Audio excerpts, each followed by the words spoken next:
Bub, I'm home. Hi. I must have been dreaming. Yeah, what were you dreaming? You know what I was dreaming about? I was dreaming that this whole carpet was covered with diamonds, and I was walking around on these diamonds in my bare feet. Oh, nice walk. Why don't you look it up in your dream book and find out what it means? How did you know I had a dream book? Oh, we all know that, Bub. It's your secret vice, isn't it? Some secret. You know, I know what diamonds mean. They mean that I'm going to meet a blonde woman, or that I'm going to get trampled on by a herd of goats. Well, if you've got a choice, I'd take the blonde. What time is it? Oh, it's after 11. Had to work late again. Well, what'd you come home at all for? I was going back to the office in a couple of hours. No, I'm not going to the office tomorrow, Bub. I'll work here at home. It's a good thing. You know, they've got one of those organizers out of the plant that's been pestering me to death. At least he won't be able to get at me here tomorrow. Well, what does he organize? Oh, he wants me to join his group. They get together and play around with it a couple of nights a week. Oh, maybe you're going to meet the blonde woman. No, not that kind of playing around, Bub. You know, the saxophone type, 4 fellas in a smoke-filled room. I see. I'll tell you how we'll settle this. I'll meet the blonde woman, and you get trampled on by the herd of goats. Okay. Good night. Good night, Steve. Sleep tight. Oh. Way out combo. I guess. Did you?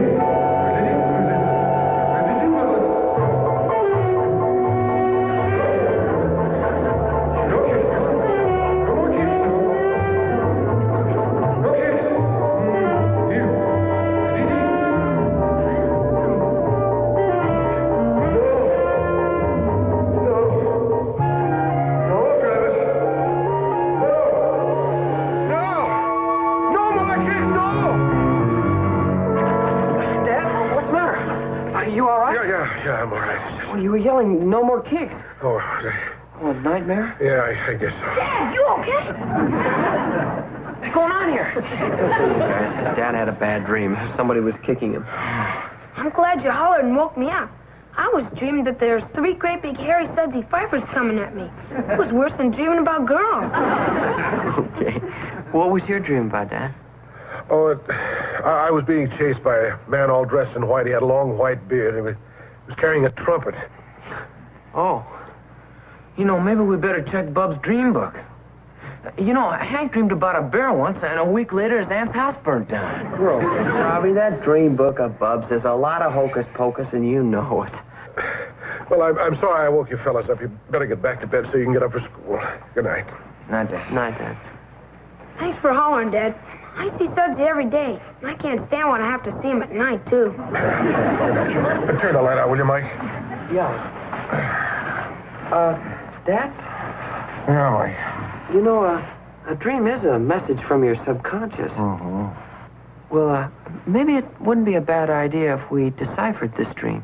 You've been having quite a few nightmares lately. Yeah, well, we'll do that sometime, Mike. Let's try the word association test. Okay.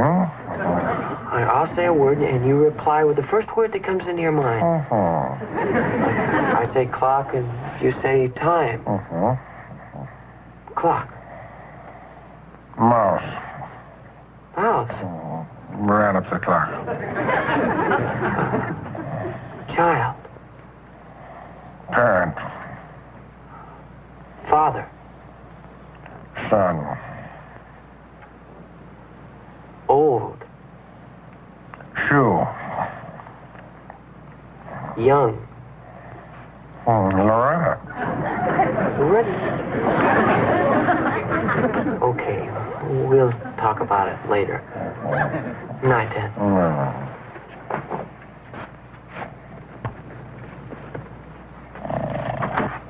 What's going on here? A slumber party? Dad had another one of his dreams. I was probing his subconscious. You let the inside of your father sail alone. A dream is a message from the subconscious, Bob. Then tell it to the telegraph company. Well, something is bothering Dad, and I think somebody ought to do something about it. At this hour of the morning, for the time being, your father and I are running your life. Why, there's nothing worse than the stubbornness of age. Unless it's the sap of youth.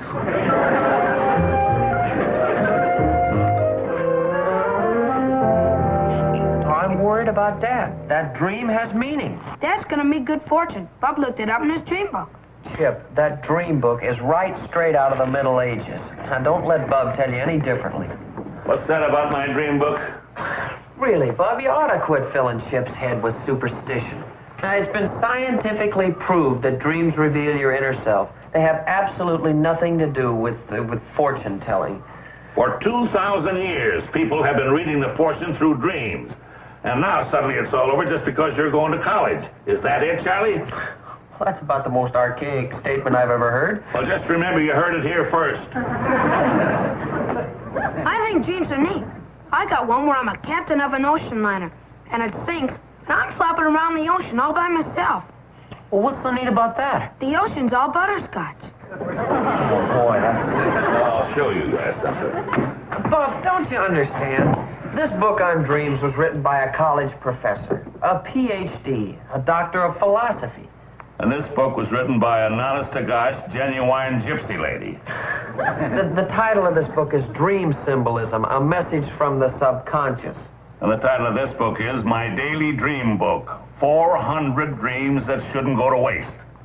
By Dr. Albert Price Brackett. By Gypsy Rose Gromowski. Bob, this man spent 26 years at Oxford. And this dame spent 26 weeks at the Roxy, standing room only. And they tell me she could read the bumps on your head like a morning paper. Bumps on your head. Now, where do you think you're going? I think I'm going to school. All right, now, Bub, I want to keep an open mind.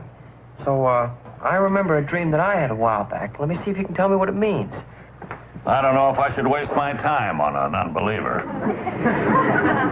I dreamed it was a beautiful day, and the sun was bright as gold, and there was snow all over the ground as far as you could see, and the air was filled with music.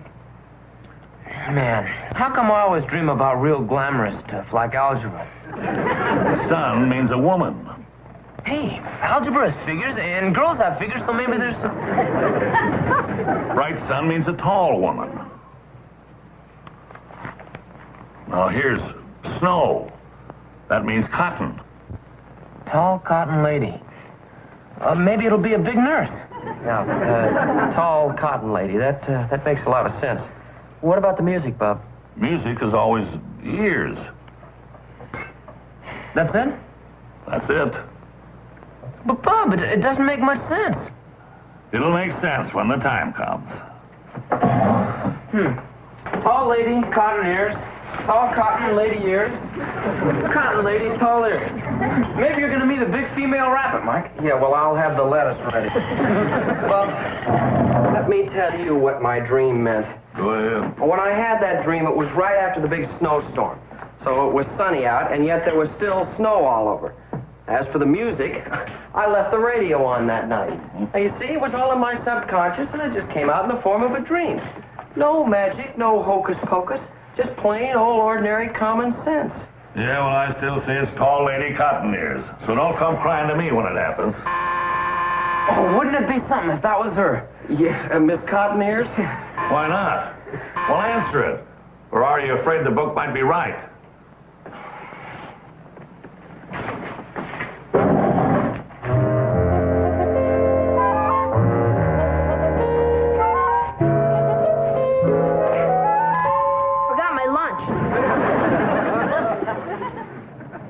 What'd I do? Oh, nothing. We just thought there might be a rabbit or something at the door. Right, Bub? A rabbit that could reach the doorbell had to be pretty tall. Well, we thought it was a tall rabbit. A tall lady rabbit. Uh-huh. So long, Bub. If you take a nap today, happy dreams. And to think I helped teach him how to talk. And you, too.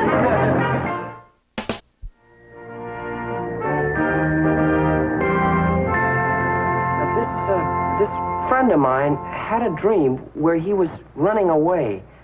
Now, running away usually is symbolic of fear, isn't it? In a sense, yes. Well, if this man dreamed he was being chased by a man with a long white beard carrying a trumpet, couldn't that mean that he was afraid of Father Time? Afraid of getting old? One might say so, yes, if one knew more about the dreamer. Oh, but I do. I know all about him. Then you agree I'm right. He's rebelling against against getting on in years. Look, Mike, you've been in my classes long enough to know we don't jump to conclusions on so little evidence. Now, take my advice. Don't go off the deep end about your friend and his old man with a trumpet. But I might be right. Anything is possible. I still think Dad's got it in his head that he's getting old. But Mike, he's supposed to be old. He's a dad. Not like this. Haven't you noticed the way he comes home and he puts his slippers on and he lights his pipe? Yeah. Well, I thought I'd try and ease him into my group. You know, make him feel he belongs. You mean you're going to get him to join your fraternity? Of course not. But maybe a few social functions. You know, if we fake it a little. Yeah.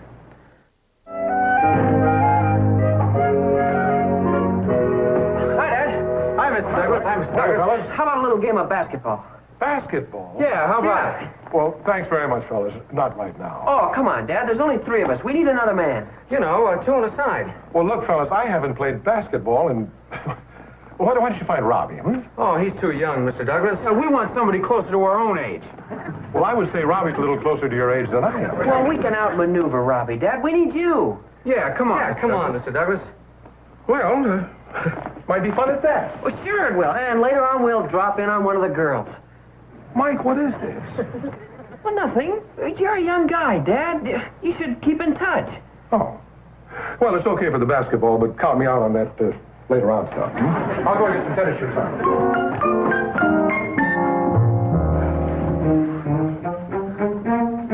Odd man. I lose. I get your father. Okay, you guys understand. Oh, sure.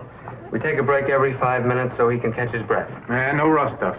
That whole generation is all butterfingers. Their reflexes are shot. And somehow we gotta figure out a way to let him make a couple of buckets, huh? Hi, boy, Arch. I'm playing out, Mr. Easy, Dad. I'm playing out. Over here. Right, over here. All right, sports fans, we're in the closing minutes of the game. Steve the Stiller's running them ragged. Arch passes the ball to Steve the Still. Steve to Arch. Arch back to Steve. Steve fakes a shot. He's got Mike out of position. Steve the Still from 12 feet out. 2 hands, step shot. And it's good. Let's go. Hi, boy, Arch. I'm playing out. Steve the Still, guarded by Mike. 12 feet out from the basket. Gets around Mike, tries a 2-hand push shot. And it's good. Arch to Steve. Steve fakes Mike out again. Don't get winded, Dad. Come on, back here. Take it easy, Dad. 2-hand push shot. Good. Steve the Still Douglas scores again. Why don't he play with somebody his own size?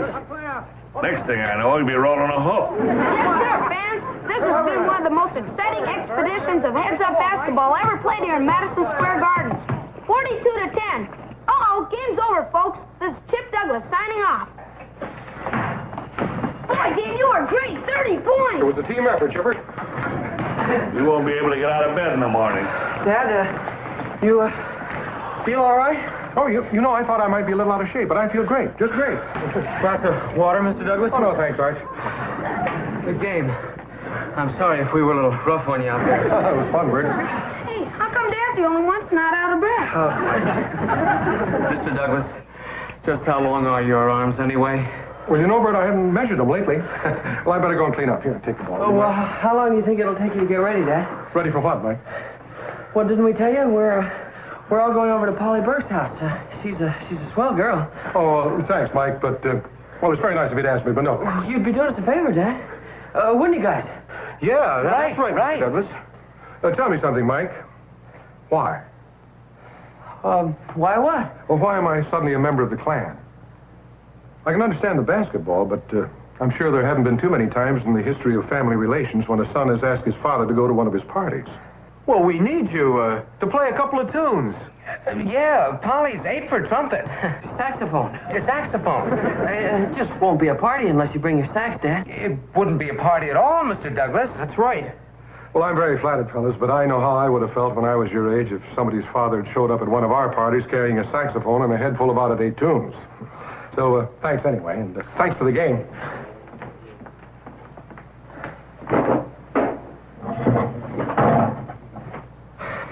Well, we tried. Yeah. And frankly, Douglas, I'm relieved.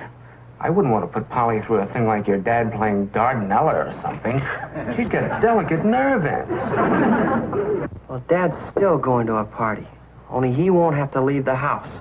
How's that? You want to run over that again lately? We'll have the party here.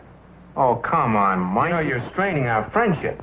I don't know what it is, but by eavesdropping here and there, I get the idea you're trying to do your dad a favor. You, noticed a change in him already? No, but I noticed a change in you. You look about 20 years older. This is Polly. Oh, student nurse. She's a friend of Bert's. Maybe she's the lady you dreamed about with the cotton ears. Cotton ears? Oh, Bub has a hocus-pocus book he bought from a leprechaun. And he also has a smart-aleck grandson that's going to get hit in the head with that hocus-pocus book he bought from a leprechaun. All right, I'm sorry, Bub. It's just that we're trying to get Dad back on the track of thinking he's young again. Well, it looked to me like he thought he was young enough to beat your head off playing basketball. Well, is it all right if we have a party here tonight for him? Well, I guess so.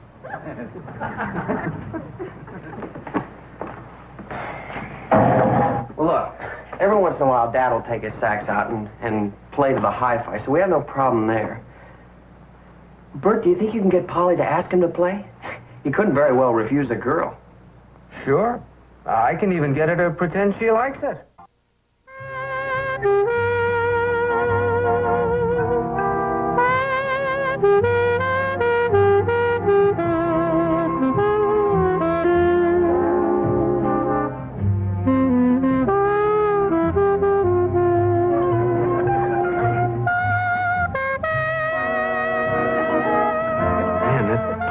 Be an actress. What do you mean? When she pretends, she doesn't horse around.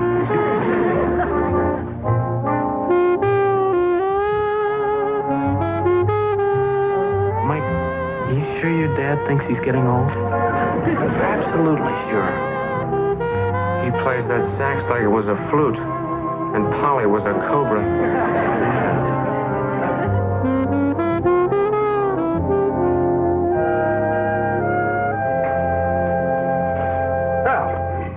Oh, Mr. Douglas, you reached me. Well, That sound.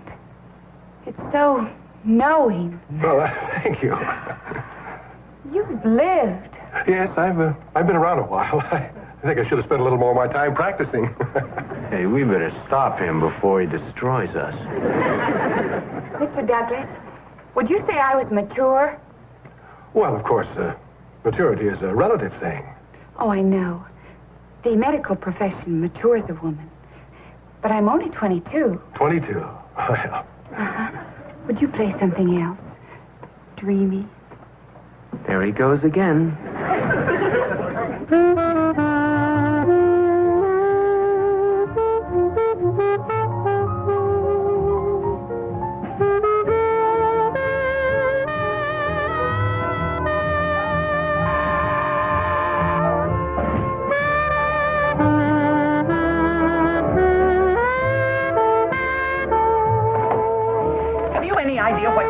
Young man. Oh, I'm sorry. We were just about to call it a night. I beg your pardon? Dad? Dad? Could I help you? What's that? I said, could I help you? I'm visiting next door, and my room's right there, and I've been trying to get some sleep. Oh, I'm sorry. I guess it is a little late. It's my fault, ma'am. I asked my father to play as a favor to us. What'd you say? I guess I got a little carried away. Again, please. No more saxophone. Oh, I beg your pardon. I tried to sleep with cotton in my ears. You mean you could hear me through the cotton? Well, not exactly, but I'm very good with vibrations. Oh, well, I'm sorry we kept you awake. We'll be more quiet. Good night. Well, Mike, what did you give me for the book now? Oh, my gosh. What's the matter, Mike? Tall lady with cotton ears. What? Oh, I'm glad I caught up with you. Hi, Larry. Larry, this is my son, Mike. Mike, this is Larry Travis, one of our engineers and amateur musicians. Hi. Well, how do you do? We're rehearsing down the hall. Why don't you sit in with us, Steve? I'm sorry. I'm afraid it's a lost cause. Right. I'll check with you tomorrow. So long, Mike. Bye. Dad, the bearded man in the white carrying a trumpet. What? Oh, that's who you were dreaming about. Oh, yeah. Yeah, I guess he's the one. He chases me awake or asleep.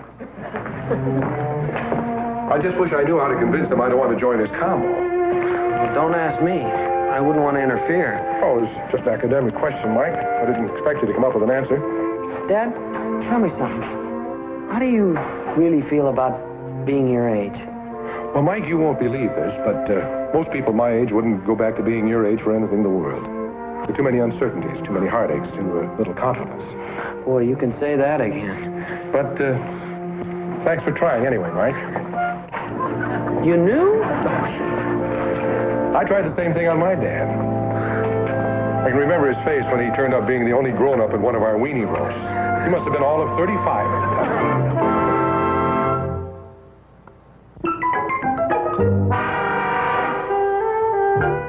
time. Stay tuned for another episode of My Three Sons, as this twice as nice morning continues here on TV Land.